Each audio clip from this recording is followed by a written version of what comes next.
Hi and welcome to Budget Model Railways. I did mention this little layout a couple of videos ago, but it was a bit of a concept layout.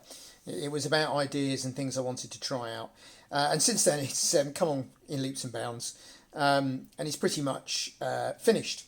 So I thought I'd just do a review of the layout, a tour of it. I'm going to talk a little bit about 3D printing as well, some of the items on here, a couple of different things.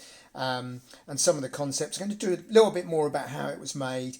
So worth staying with us. Hopefully I'll have the detail in here that people want. So it's 31 inches by 8.5 inches. It is built on an IKEA floating shelf that I got for about £3 at my local tip shop. It was done as a project to enable me to build things quite quickly. So what I've done is used what I had in my box of bits. So there's the station building there. What I've done is I've painted the roof, lots of black washes, give it a bit of character, and also repainted the little goods shed there. This was a goods shed floating around, and as I say, important for me, I've never put a goods shed on a shunting layout. Sorry about the wavy camera there. It's always been, I thought, well, the wagons would get in the way, but actually they don't too much. You can run them in and you just pull them out when you need to. I was quite pleased with this. So what I wanted to do was not have the usual tunnel mouth or overbridge. So I've used this fuel depot. Now this is a 3D printed item. This is a 3D printed item that came off eBay. As is the little fuel tank there.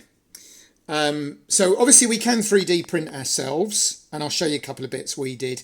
But sometimes if we haven't got a design, this stuff's relatively cheap. So the fencing there, again, 3D printed, came off eBay, as did the colour light signal. Bits that we did ourselves, Doug showed me how to download from Thingiverse. Some fuel drums there, which I've painted up and stacked. And then obviously we have our own 3D printed loco. And I'm just building a rail bus there to run on the same Kato chassis. So it's quite interesting with 3D printed these days. Yes, you can make your own stuff. You can buy it from people who've made it, and you can download it from the internet. So it's really going to change things. Even the signal box actually was a resin print. Now initially I wasn't very impressed with this, I have to admit. But I spent a bit of time painting it up and redoing it, and it's come up all right.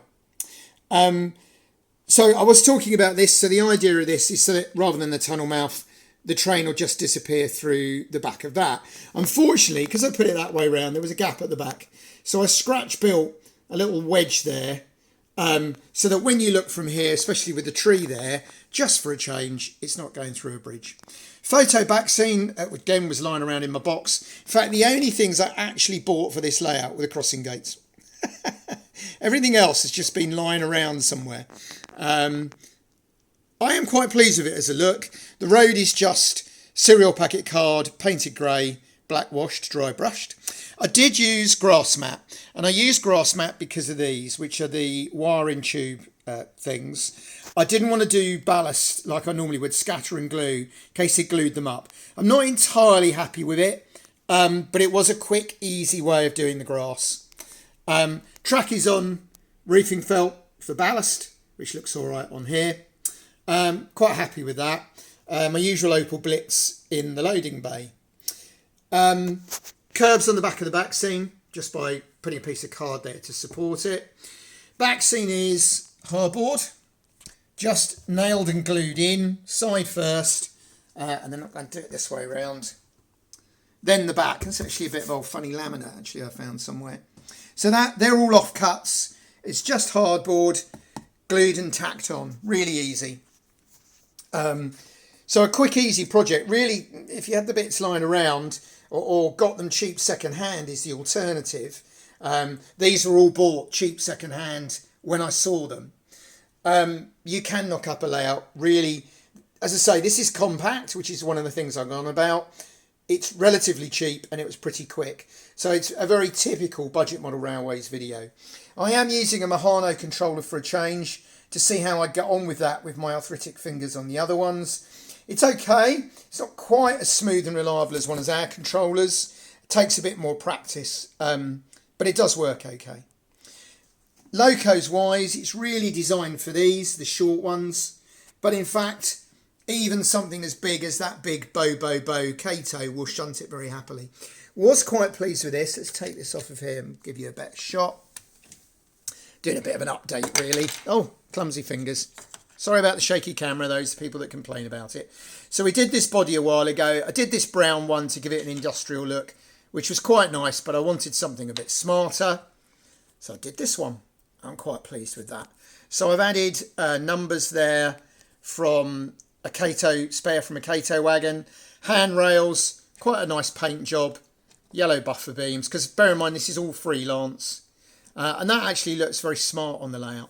So what with a rail bus and a couple of nice diesels, that'll work really well, and they shunt very happily.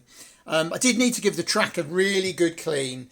It is very second or third hand, and it's got to the stage actually it needs a thorough clean, especially the points, to work smoothly. But having done that, it does work very well. Was quite pleased with the shed. You'll recognise that as the Hornby point motor shed in 00. And I've added some doors that I had in the spares box. Thank you to Mark in the US. They're actually an American product. And turned it into a bit of a workshop.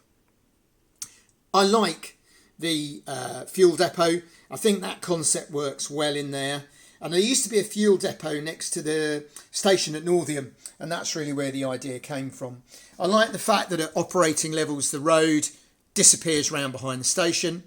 Yeah, it's just a standard Inglenook, but it was designed so that it'll travel easily upstairs, downstairs. I can pick it up, lift it around. Sometimes I just want to do a bit of shunting. The oval is really good, but I did discover that the trouble with it, well, the advantage of an oval in some ways, is it's not the world's greatest shunting puzzle, because you have an inordinately long head shunt and one of the sidings is very long. So actually you can just shut stuff backwards and forwards. You need an Inglenook where it'll only take 9-10 wagons, and you want to pick 5 out, and you've got a limited amount of space, and that makes it more interesting. It does work much better with short wagons. So I've gone back to my Pico wagon kits that you know I'm a big fan of. Got that one the other day and painted it up as a fuel tanker. They really are nice little wagons. They work very well. They're short and compact and cheap. So again, really good budget project. So I'm quite happy with this. Won't be to everybody's taste. I've got the wiring tube there, which works quite nicely. And I will definitely do a shunting video on this as soon as I can get everything working properly and I can work out camera angles and that sort of thing. And of course with the proviso that the minute I start videoing, everything will stop working, because it usually does. Anyway, there we go. Hope you enjoyed the video, and speak to you again soon.